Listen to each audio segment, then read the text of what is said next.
Good evening, everybody, and welcome to the latest of the GAA webinar series.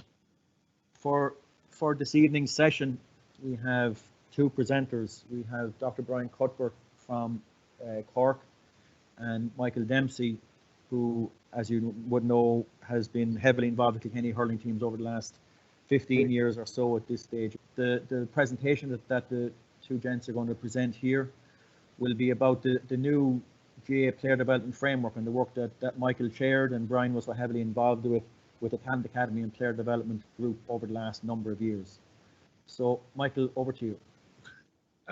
Thanks very much, Peter, and good evening, everybody. When John Horan asked us 2 years ago, I put a committee together to look at the Talent Academy squads due to concerns maybe about what was happening in that space.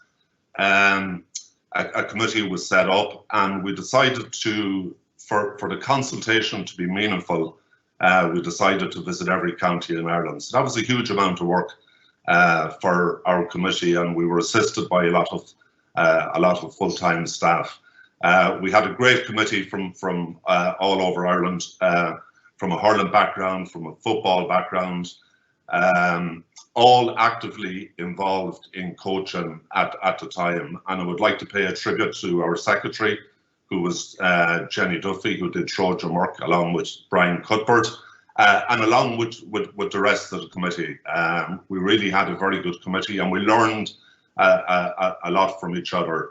But we got out to the 32 counties, and I suppose what we found out, our first impressions were that we found so many Lester Ryans, we found so many Johnny Ryans in every county, people who devote their lives to the GAA, who volunteer, who look out for people in their community, who are full of passion, who put people and players at the centre of our activities. So what we found out first and foremost was just a huge amount of good going on in the GAA. And sometimes when you issue a report, people say, okay, they're picking out all of what's actually wrong. But we have come up with recommendations, but there is so much good going on, and we need to keep what's good in our culture, but we need to build upon it. Arising from the consultation, we came up with a series of recommendations, but there were four key recommendations. One around the need for a player pathway framework. There was a lack of clarity about the journey a young player takes in the GAA. There was a need for a new form, a revised form of coach education to suit the needs of participants. And the other two areas, which I'm not going to get into, were governance, which is definitely way beyond my station. And the other area was changes and improvements to our games programme. And that was a big issue in a lot of counties, that players were not being put at the centre of our games programs, and there was a tug of war among many coaches in terms of the players' time. So while we were set up to look at talent academies, we looked across the player pathway in its entirety, because it's the same player who was playing for a club, playing for school, and playing with the academy squads. So the two main areas we're looking at, and Brian is going to go into in greater detail later, were the need for a player development framework. And we all know player development is very complex. It's non-linear. Everybody develops at different rates. So there's a need for clarity and more direction about the player's journey and what support and the support we need to provide the player with at the right time. There was a lot of confusion and a lack of knowledge about what support players needed to get on their developmental journey and at what time they should actually get it. in the area of coach education, there was a need, and a lot of people articulated that we needed to bring coach education to the coaches. Most of our coaches are volunteers. Most of our coaches are parents. Most of them are working in the club. Not always possible to get to courses. That there was a need for online technology. There was a need for coach developers to get out to clubs. A need for communities of practice. A need for more informal coach education through the use of workshops, etc. So Brian will talk later about the new player development framework and how the coach education framework will be built on top of it. As part of the framework, we are placing the player at the centre of the framework, and we are placing the club at the centre of the framework. What we need to remember is that the young people who we are coaching, who are in front of us, are not just bodies or are not just players, but they are people first. So we need to protect our culture no more than the Ryan family, no more than all of the people that we met in the consultation, all of the great people who make up the GAA at club level in particular. It's more than just a game, it's part of our lives, it's part of our DNA, and it's in our bones, and we need to protect it. Thanks for listening. I'll hand you over to Brian. Thanks, Mick. For us, we tried to map out a roadmap in our heads of what are we actually trying to achieve here. Obviously, there was a request for a framework, but there was no point in developing a framework that didn't fit to the espoused values of the association. So we put the values of the association at the very top. And then we said, okay, how can we actually bridge? It's all right talking about values, but how do we go from a player development framework to the values? And we said, okay, there's a bridging point, and we called them principles, and we'll get into them in a minute. And then finally, we have our values, our principles, our framework, and finally then we're going to have to educate people on how we can use the framework. So if we take the first piece, you know, we've all seen the values. They've been well marketed, and you know, even that slogan, "We all belong." We've even taken that and we said that's going to be the name of our framework. And I suppose what we're actually doing is we're putting it up to the association. We're actually saying, is this a marketing slogan, or actually do you mean it? Do we truly all belong? Is this association for everybody, or is it, you know, a bit like 4 legs bad, 2 legs good in Animal Farm, where people are of varying value to the association? Now, I suppose all of us would like to think that, you know, we're true to our values here, but I suppose what we can do is we can measure our behaviour against the values. So we have values like community identity, amateur ethos, inclusiveness, respect, player welfare, teamwork. And I suppose they are what we can hold ourselves accountable to, and they are what we measure our behaviour towards. And it is a huge challenge. So to bridge that challenge, we've developed underlying principles, all right, to support our values, to allow us to get there easier. So we said the first piece is the club as core, which is absolutely crucial. 99% of our players don't get into that top space, that elite space at the top. 99% of them reside in the club. Without the club, obviously, you know, people can speak as in token gestures if they want to, but for us, we passionately believe that the club is the absolute core of the organisation. We said at all levels, club, school, academy, intercounty, third level schools, second level schools, colleges, we said the approach to player development must put the player at the centre. We said players must enjoy quality coaching experiences. We said, and we borrowed this phrase from somewhere else, but we said as many as possible for as long as possible. So all of our players, we need as many of them as involved for as long as we possibly can keep them involved in the organisation. And when you think about things like academies, that's a very, very apt phrase that we need to keep in our head, because sometimes we deselect very early. Number 5, they're working together is another crucial piece. And number 6, a bit like as many as possible for as long as possible, being inclusive. So I suppose if we go to our roadmap again, we had our values, we had our principles, and then our third step is then saying, okay, we have to design a framework to suit. So our committee went away and we looked at many different frameworks and models around the world in terms of player development. But ultimately we said, okay, the GAA is different to everything else.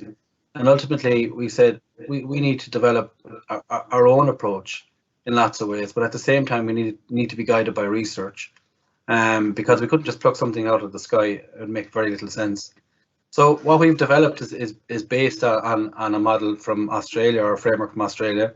And you can see in the diagram there, and some of you probably have seen this before, we now have charted the journey of a young boy or young girl, it doesn't matter, joining a club, and we classify that as the F1 stage, where the focus is on acquiring early movement skills.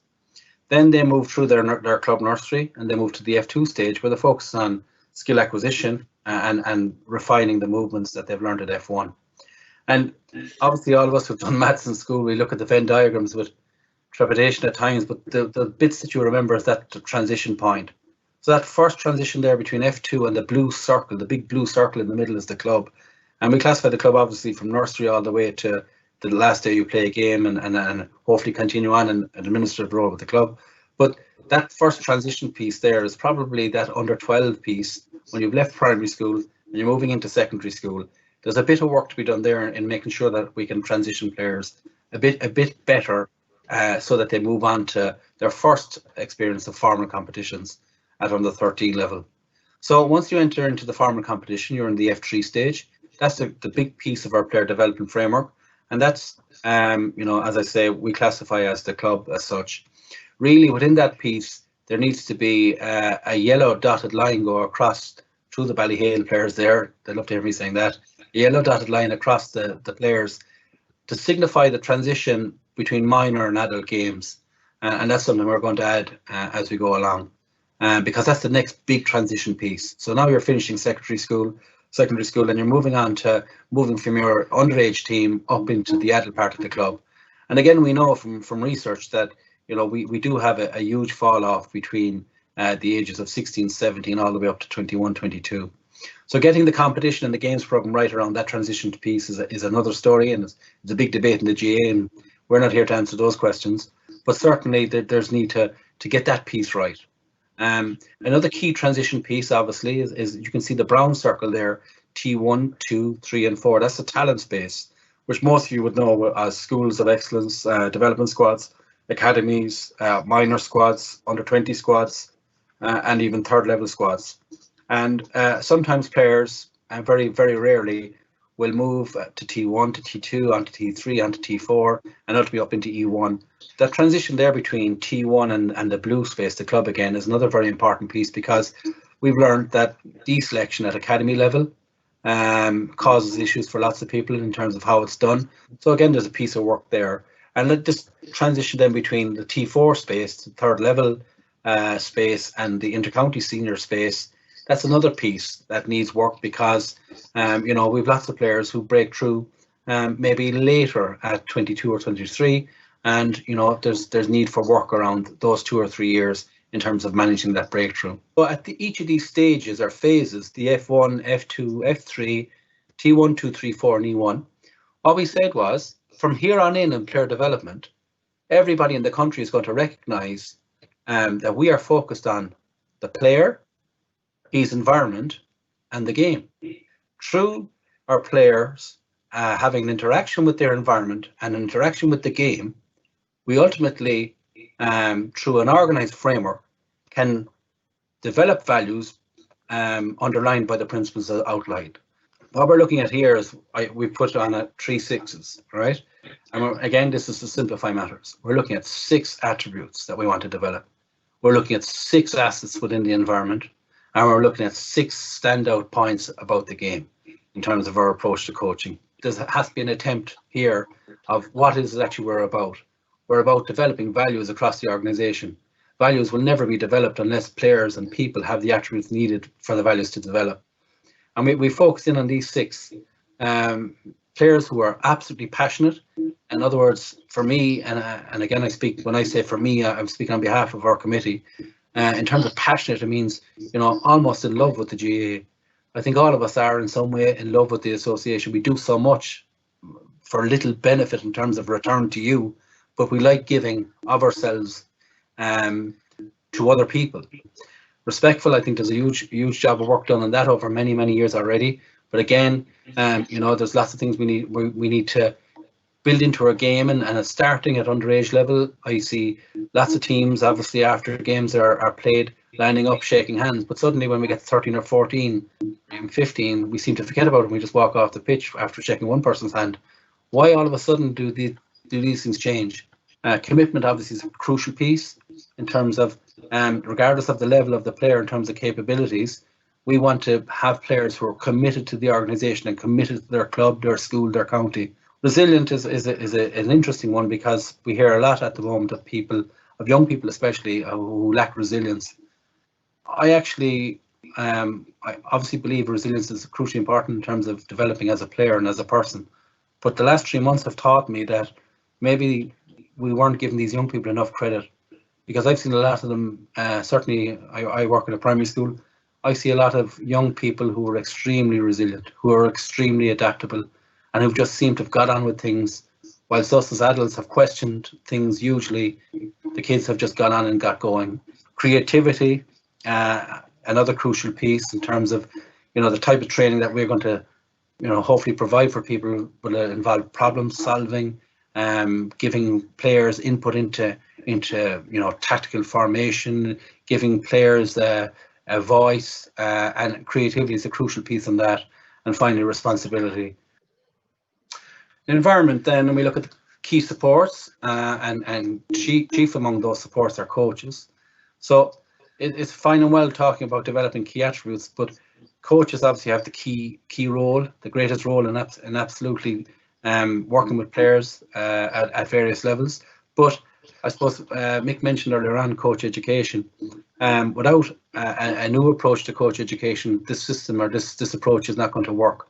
So what we're actually promising is that with this new player development framework, we're going to add a coach development framework that's very, very different to what's there now.